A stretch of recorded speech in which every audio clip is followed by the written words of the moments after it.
সবাইকে আবারও স্বাগতম আমাদের সলিডিটি প্রোগ্রামিং ল্যাঙ্গুয়েজে। তো আমরা নর্মালি লাস্ট টিউটোরিয়ালে আমরা আমাদের লোকাল ভ্যারিয়েবল স্টেট ভ্যারিয়েবল নিয়ে দেখেছিলাম। তো আজকে আমরা আরেকটা ভ্যারিয়েবল নিয়ে দেখবো, সেটা হচ্ছে লোকাল ভ্যারিয়েবল।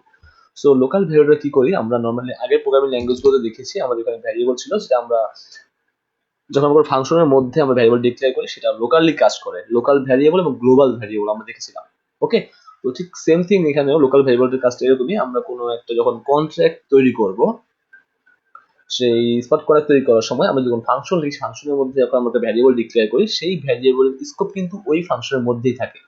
ওকে, স্টেট ভ্যারিয়েবল যখন ডিক্লেয়ার করি তখন সেটা কিন্তু ওই পুরো কন্ট্রাক্টের মধ্যে থাকে। আর যখন আমরা লোকাল ভ্যারিয়েবল ডিক্লেয়ার করি সেটা ওই কন্ট্রাক্টের ওই ফাংশনের মধ্যে কিন্তু তার স্কোপটুকু থাকে।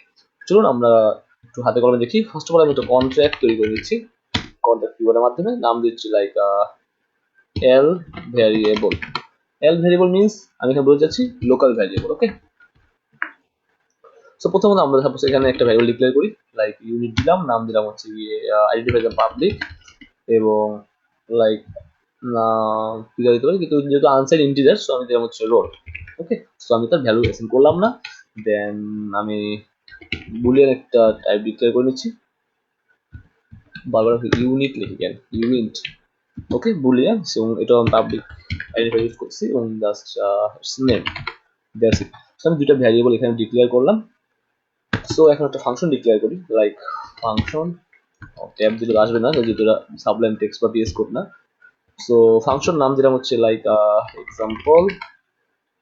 ওকে, সো ফাংশনটা এক্সটার্নাল দিয়েছি, external. Okay, that's it. So আমি একটা ফাংশন ডিক্লেয়ার করলাম যার নাম দিলাম হচ্ছে এক্সাম্পল। সো এটা এক্সটার্নাল দিয়ে ইউজ করতেছি। এখন আমার কথা হচ্ছে আমি এখানে যখন এই ফাংশনের মধ্যে যখন কোনো ভ্যারিয়েবল ডিক্লেয়ার করব সেটা কিন্তু আমার লোকাল ভ্যারিয়েবল, আর যেটা আমি অলরেডি বাইরে ডিক্লেয়ার করে রেখেছি সেটা আমার state variable, right? So next আমরা গ্লোবাল ভ্যারিয়েবল নিয়ে আলোচনা করব। তো এখানে আমরা সেম এক কাজ করি, ইউনিট, আবার ইউনিট, সরি ইউনিট। সো এখানে আমরা দিলাম লাইক এইচ, এবং তার ভ্যালু আমরা এখানে অ্যাসাইন করে দিতে পারি লাইক 25। ওকে, 25 অ্যাসাইন করে দিলাম, এবং সাথে সাথে আমি এখানে বুলিয়ান টাইপের একটা ডিক্লেয়ার করি, তাহলে বুঝতে সুবিধা হবে আপনাদের জন্য। লাইক কি দিতে পারে এটা, ফ্রুট, এবং এটা দাম হচ্ছে যেটা আগেরটার ডিক্লেয়ার ভ্যালু দেই নাই। সো বুলিয়ান নেম, এবং এটা জাস্ট দিতে পারি হচ্ছে ফ্রুট। এর মধ্যে একটা কাজ করি আমরা, তাহলে বুলিয়ানটা ভ্যালুটা পেস করে ট্রু পেস করে। ওকে, ফাইন। এখন আমি যেটা করবো সেটা হচ্ছে, যেহেতু আমাদের এইটা হচ্ছে স্টেট ভ্যারিয়েবল, সেটা কিন্তু আমরা খুব চাইলে ইজিলি আমরা এই ফাংশনের মধ্যে আমরা ইউজ করতে পারি। লাইক সাপোজ ধরেন আমি এখানে এক কাজ করি, আমার যে ভ্যারিয়েবলটা আছে like role,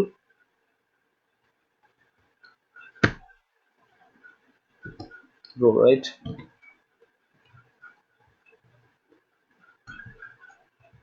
H, sorry H, এইচটাকে আমি কাজ করি, আমি তার সাথে পাস যোগ করে দিই এখানে, এবং সাথে সাথে আমি যেটা করব সেটা হচ্ছে কি আমার যে ওকে, সো আমি যেহেতু ফ্রুট দিচ্ছি আমি ফ্রুটে দিচ্ছি, এবং ফ্রুটটা আমি একবার যদি ট্রু করছি আমি ফলস করে দিচ্ছি।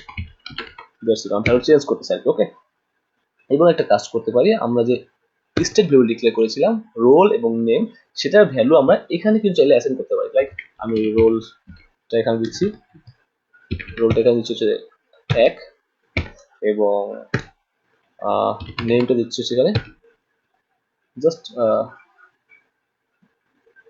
যেহেতু নেমটা দিচ্ছিলাম এখানে বুলিয়ান না, সো আমরা এখানে ট্রু ফলস ডিফাইন করতে হবে। এখানে স্ট্রিং দিলে আমি সেখানে স্ট্রিং ডিফাইন করতে পারতাম। ওকে, সো আমি দিলাম true, that's it. So now আমার একটা কন্ট্রাক্ট তৈরি হয়ে গেল। আমি জাস্ট কম্পাইল করবো, কম্পাইল করার সময় এখানে আসতে পারে, তো কন্ট্রোল এস চাপ দিলে ওপরে কিন্তু কিছু কম্পাইল হবে। দেখেন আমার কম্পাইল হয়ে গেছে। সো আমি এখন এখানে এসে ডিপ্লয়তে প্রেস করি, আমার কন্ট্রাক্টটা ডিপ্লয় হয়ে যাবে যেমন লোকালে আছে।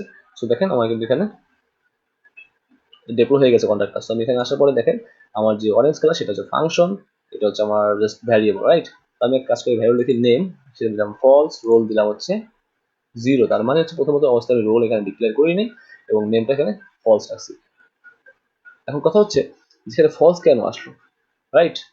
এবং নেমটা ডিক্লেয়ার করি নেই। যেহেতু নেম সেটা বুলিয়ান, সেটা ফলস আসবে, এবং রোল যদি ডিপেন্ড করি না সেটা 0 আসবে। তো আমি যখন এক্সাম্পল ফাংশনে প্রেস করলাম তখন সেটা আবার কম্পাইল হয়ে গেল। তো নেমে যদি প্রেস করি এখন দেখেন ট্রু আসছে, যেহেতু আমরা এখানে নেমে পরবর্তী ফাংশন যদি ট্রু ডিফাইন করছি, কারণ ফাংশনটা কল করছি, রাইট। এবং রোল প্রেস করে দেখবো যে আমার এখানে রোল 1 চলে আসছে, এই যে রোলটা এখানে 1 চলে আসছে। তো এই যে আমরা কি করলাম, অ্যাকচুয়ালি আমরা এখানে আমরা স্টেট ভ্যারিয়েবল ডিফাইন করলাম, যেটা আমরা পরবর্তী ফাংশনের মধ্যে আমরা সেটা চেঞ্জ করতে পারলাম। আর আমরা যেটা করলাম সেটা হচ্ছে আমাদের এখানে ফাংশনের মধ্যে যেটা আমরা ইউজ করলাম সেটা হচ্ছে লোকাল ভ্যারিয়েবল, এবং সেই লোকাল ভ্যারিয়েবল ভ্যালুটা আমরা শুধুমাত্র এখানে চেঞ্জ করলাম, সেটা আমরা ফাংশনের বাইরে চেঞ্জ করতে পারছি না, রাইট। সো এটা ছিল মোটামুটি লোকাল ভ্যারিয়েবল নিয়ে কাজ। তো নেক্সট আমরা গ্লোবাল ভ্যারিয়েবল নিয়ে আলোচনা করবো। So I hope in this video if you're new to the channel, don't forget to subscribe, and thanks for watching.